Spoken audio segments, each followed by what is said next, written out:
दोस्तों, अगर आप एक यूट्यूबर हैं या फिर आपने अभी यूट्यूब पर शुरुआत की है तो ये वीडियो आपके लिए काफ़ी यूज़फुल हो सकता है, क्योंकि इस वीडियो में आपको अपना एक्सपीरियंस आप लोगों के साथ शेयर करूँगा। दोस्तों, जब हम यूट्यूब पर वर्क करते हैं शुरू से लेके लास्ट तक, लास्ट का मतलब जब तक हमें उसका रिज़ल्ट नहीं मिलने लगता, तब तक हम ये सोच में रहते हैं कि हमारी मेहनत बेकार ना हो जाए। तो ऐसा नहीं होता दोस्तों। उसका एक उदाहरण मैं भी हूँ आप लोगों की तरह। तो पिछले 2 साल से करीब मैं इस चीज़ पे वर्क कर रहा हूँ। हालाँकि मैंने इसको फुल टाइम कभी नहीं बनाया है, क्योंकि मैं एक स्टूडेंट हूँ और पार्ट टाइम ही इसको मैंने लिया है और फाइनली मेरे को इसका रिज़ल्ट मिलने लगा है। दोस्तों, जनरली यूट्यूब से आने वाली पेमेंट हमें 25 से 27 तारीख के बीच में मिल जाती है, लेकिन मेरी पेमेंट थोड़ी डिले हो गई थी, क्योंकि मेरे पास सेविंग अकाउंट था जो सैलरी अकाउंट था और बैंक से कॉल आया कि आपको करंट अकाउंट ओपन करवाना पड़ेगा, तब आपको पेमेंट रिसीव होगी। लेकिन मेरी जो पहली पेमेंट आई थी वो ऑटोमेटिकली उसी अकाउंट में क्रेडिट हो गई थी, लेकिन सेकंड पेमेंट के लिए बैंक से बोला गया कि आपको करंट अकाउंट ओपन कराना पड़ेगा। तो उसमें 10 दिन का टाइम लग गया करंट अकाउंट ओपन होने में, और फाइनली आज 12 मई हो चुकी है और आज मुझे पेमेंट रिसीव हो गई है। तो थोड़ा खुश हूँ।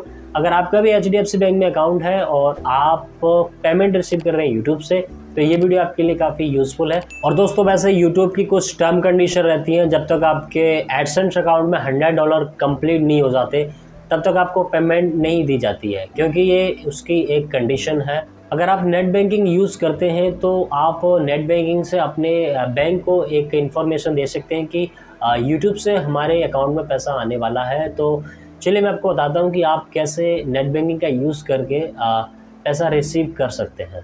तो चलिए चलते हैं मोबाइल स्क्रीन पर और शुरू करते हैं। दोस्तों, मोबाइल पे आने के बाद हमें अपने गूगल क्रोम को ओपन कर लेना है, वो भी डेस्कटॉप साइड में हम इसको रखेंगे, है ना। तो नेट बैंकिंग हम डेस्कटॉप साइड में ही यूज़ कर सकते हैं। तो इसमें हमें गूगल ओपन कर लेना है डेस्कटॉप साइड में क्रोम ब्राउज़र पर, और यहाँ हमें HDFC नेट बैंकिंग टाइप करना है ना। तो नेट बैंकिंग के लिए आपको सबसे पहले नेट बैंकिंग HDFC बैंक आपको दिख रहा होगा। मैं जूम करके आपको दिखा देता हूँ। ये ऑफिशियल वेबसाइट है और इस पर हमें क्लिक कर देना है, ठीक है। तो यहाँ पर हम नेट बैंकिंग के लिए आगे हैं, continue to the login page for net banking, इस पर हमें क्लिक कर देना है। और इस पर हम क्लिक करेंगे तो उसके बाद हमें कस्टमर ID, यूज़र ID यानी हमारी एक ही होती है। यहाँ पर हमें अपनी कस्टमर ID इंटर करनी है, जो हमारी पासबुक पे या फिर चेकबुक पे और जब हम मोबाइल बैंकिंग यूज़ करते हैं तो आपको मिल जाती है। और जैसे ही हम अपनी यूज़र ID यहाँ पर एंटर करेंगे, कंटिन्यू करेंगे और उसके बाद पासवर्ड डालेंगे। पासवर्ड डालने के बाद हमारे सामने कुछ इस तरह का इंटरफेस सामने आएगा, जो कि हमारी नेट बैंकिंग का है।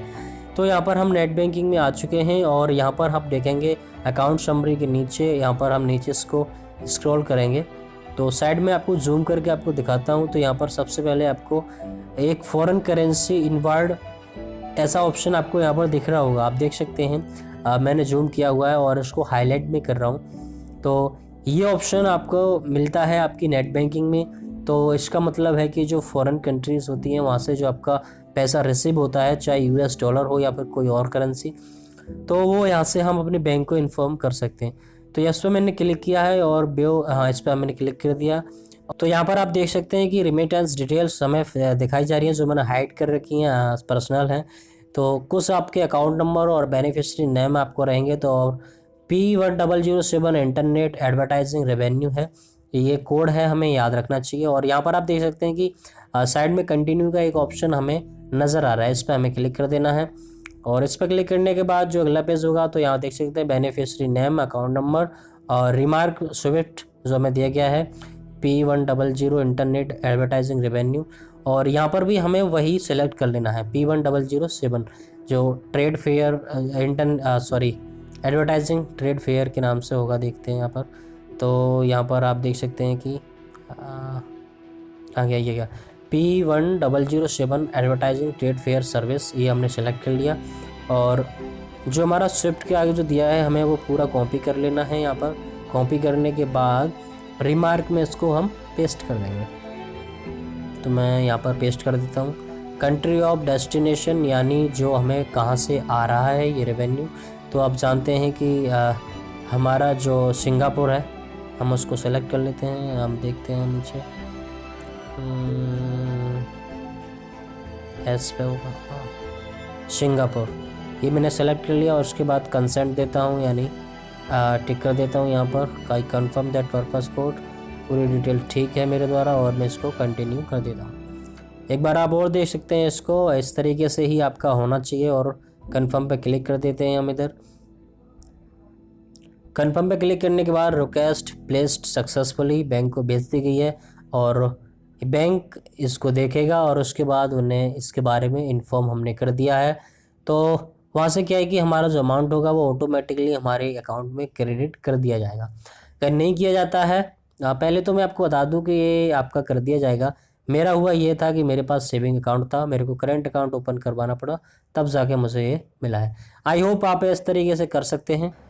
जब आप अपने बैंक को इन्फॉर्म कर देते हैं तो उसके 24 से 48 घंटे के अंदर अमाउंट आपके अकाउंट में क्रेडिट कर दिया जाए। दोस्तों मिलते हैं नेक्स्ट वीडियो में, और वीडियो आपके लिए यूज़फुल है तो प्लीज़ वीडियो को लाइक कीजिए और चैनल को सब्सक्राइब कीजिए। मिलते हैं नेक्स्ट वीडियो में।